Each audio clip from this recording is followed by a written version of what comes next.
Shap Kunjani Wafit, welcome to my channel. I've always wanted to say this.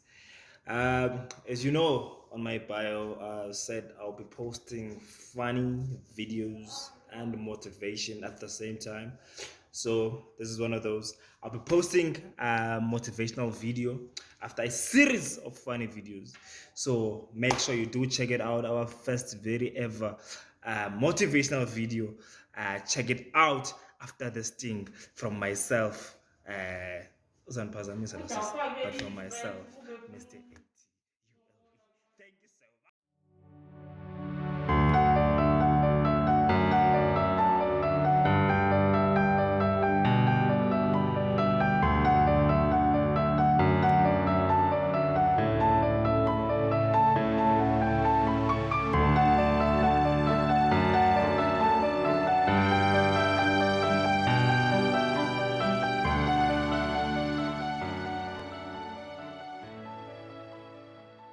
indaba ye-graduates who are unemployed, and also we're always motivating abantu ukuthi they must keep on studying. And ke ngoku by nature yangoku apha eSouth Africa, what is happening at the moment, it's very difficult to motivate people, and abantu baba depressed at home and they are struggling to come to terms with that.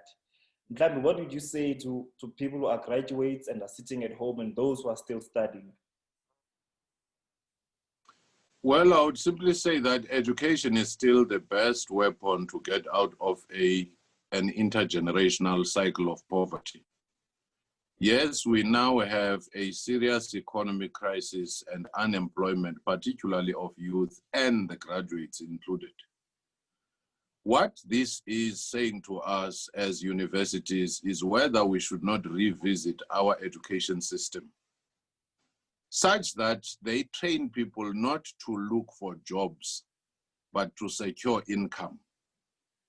Secure income, whether you do it through hustling, you do it through other means, you do it through business, social entrepreneurship. That is the way to go in terms of liberating yourself. When you go to work, what do you want? Secure income. When you start a business, what do you want? Secure income. So the key question is, how do I secure income rather than how do I have a posh office in Sentin and a PESAL number? That is the key thing, which we should actually unlearn certain things that we have learned and relearn. In that way, if you know your set of competencies, you then translate them into something. Let me give you one simple example. If you happen to be unemployed at a given time, you are educated, you will know, for example, how to review people's, writings, whether they are theses or dissertations and so forth.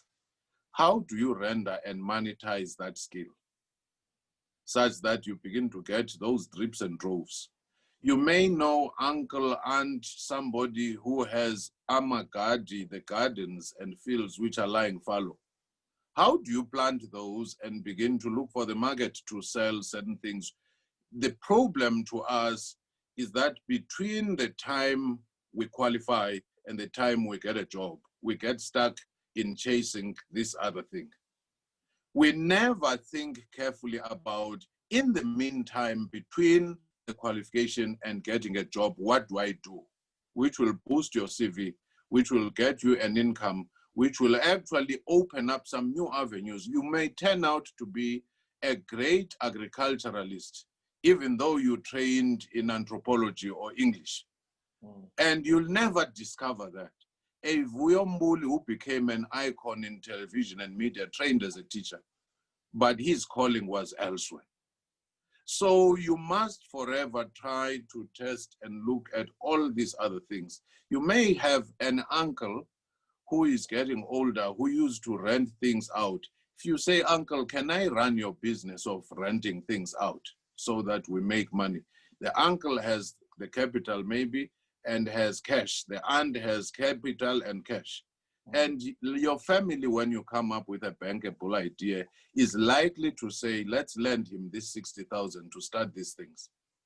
The problem with us, we have been trained to be academics and trained to live in an office. We never train to say, I'll hustle and get my hands dirty in any form in order to get that money.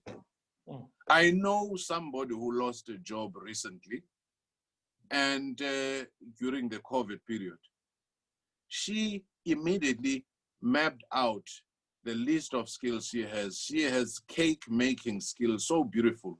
She then attached herself to people who are doing the catering and so forth. She's making money as we speak. She lost her job 2 months ago. So the key thing is you must be gyroscopic when you are pushed this way, how to balance yourself and make sure that you're always standing, and how you accept setbacks.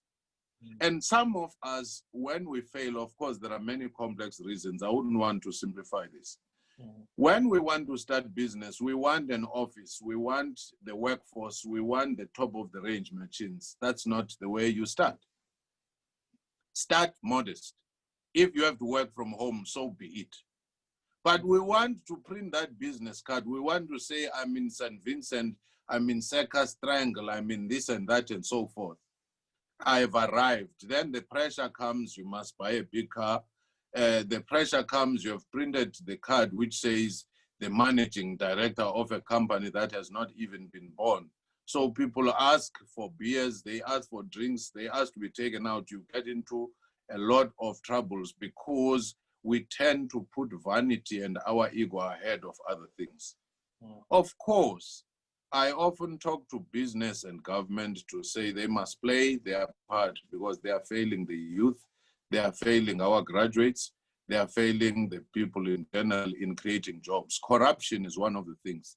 It shouldn't matter that you do not know anybody if you have the skills. This thing of saying these days you must have networks in order to get employed is a sign of a patronage network rather than a meritocratic society. Sure. So how do we change and come up with a shift in how the academics and the modules are structured in university so that people can be equipped in a way that they are able to survive post-university without maybe getting umsebenzi that they have studied for? I just delivered a paper a few weeks ago, Repositioning South African Higher Education and Universities. There, the CEO of University of South Africa, Professor Ahmed Bauer, was there as a respondent and several other student groups. The point I was making was, in the world that has been described as a VUCA world, volatile, uncertain, complex, and ambiguous, there'll be no security of jobs. In the world of the fourth industrial revolution, it will need us to use, utilize, innovate, utilize technologies that are there to solve some of our problems. So how do we do that? We must start with retraining our academics who are trained in old ways to think differently. We must change our pedagogy and the manner of instruction and teaching. And we must train and retrain our graduates such that when they come out, they realize. If you realize in your village that there's always a water problem, all the time people, water run out, municipality can't supply. Imagine if you were to come up with 6,000 rands to buy that water carrying machine and you speak to somebody with a bucket to supply this water, then you start making money. That is what we call entrepreneurship. And that is the skill we ought to have. And we mustn't be afraid to get into vocational work. We mustn't be afraid to get our hands dirty, because even if you aspire to have business in future, getting to know the nitty-gritties of these things will make sure that you know, you plan, you have market intelligence, you have business intelligence sufficient to start any business venture. But if you do not know, you simply want to be a managing director, you never get to the ground, then you'll always be cheated and defrauded because you do not even know. This thing of a person saying, I have a construction company, but they know zero of civil engineering language. They do not even know the sizes of pipes that have to be put there, the quality of those pipes. That's when you always come up with short work. That's when your businesses start failing. What could be making us to look down on vocational work, and also what contributes to maybe people to suffer from these societal pressures? For example, someone does not want to start modest and they want to boost their egos to say they are managing directors and so forth. What makes people to want to live in this certain kind of standard in life? The problem, a society that has become so corrupt and materialistic, people want to take shortcuts and they define success wrongly. All the people who are rogue elements in society, merely because they have a huge car, a huge, house, and they are able to fly all over the world because they have stolen some money somewhere, we start thinking that is success. That is not. It is for that reason that we must first change the narrative around what and who is successful. You can't be successful with no integrity, with no character. You can't be successful without hard work and merit to it. So those are some of the things where we ought to ostracize people who suddenly want you to tour their house, which is ill-gotten. Tell them that, please, I'm not in the mood to tour a museum of corruption, because that's how society should deal with these things. And once you have ostracized them, then people will start seeking to get wealth, to get riches, to get promotions through the right ways, rather than this, cloak and dagger approach. Yeah. And also, time before parting words to our graduates. Wow. Well, I would simply say to our graduates, focus on your dream, no matter the circumstances. Live your dream. Yes, there is no road which doesn't bend. There is no mountain which doesn't have valleys. There are no moments in our journey which do not have setbacks. But the greatest victory and the sweetest victory is when you have gone through difficulties. But be creative, look at all different avenues, because your calling may not even be in the space where you trained. Just look at your competencies, look at your character and personality, look at your social networks within the family and friends and see what you can possibly do. Look at the societal problems and see how you can make yourself useful and resolve those. That is what makes up your CV. That is what fulfills the purpose of your life. And be realistic, don't be egotistic, don't be materialistic. Success takes time. People who are said to be billionaires, some of them, it's a multi-generational wealth. Some of the things you work hard for today, you'll never enjoy them. Your grandchildren may even enjoy them because you've created a platform for them. For you as a wealth creator, for you as a legacy pioneer, you must know that hard work and being smart about it is very important. But most of the time, put the people first. Never use people and love money. Love people and use money. You spoke a lot about the integrity, and so how would you define success, before I let you go?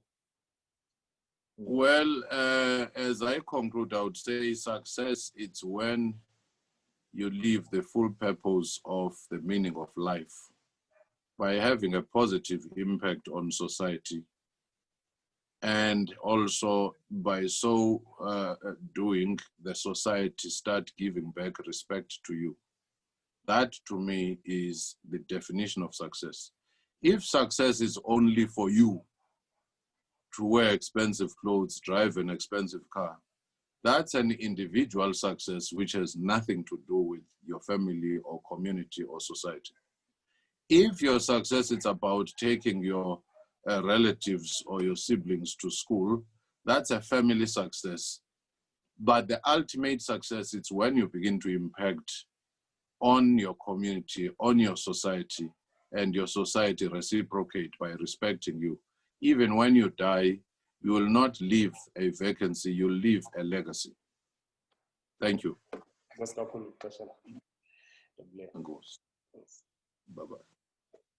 Bye-bye. Hayi ke manibulela.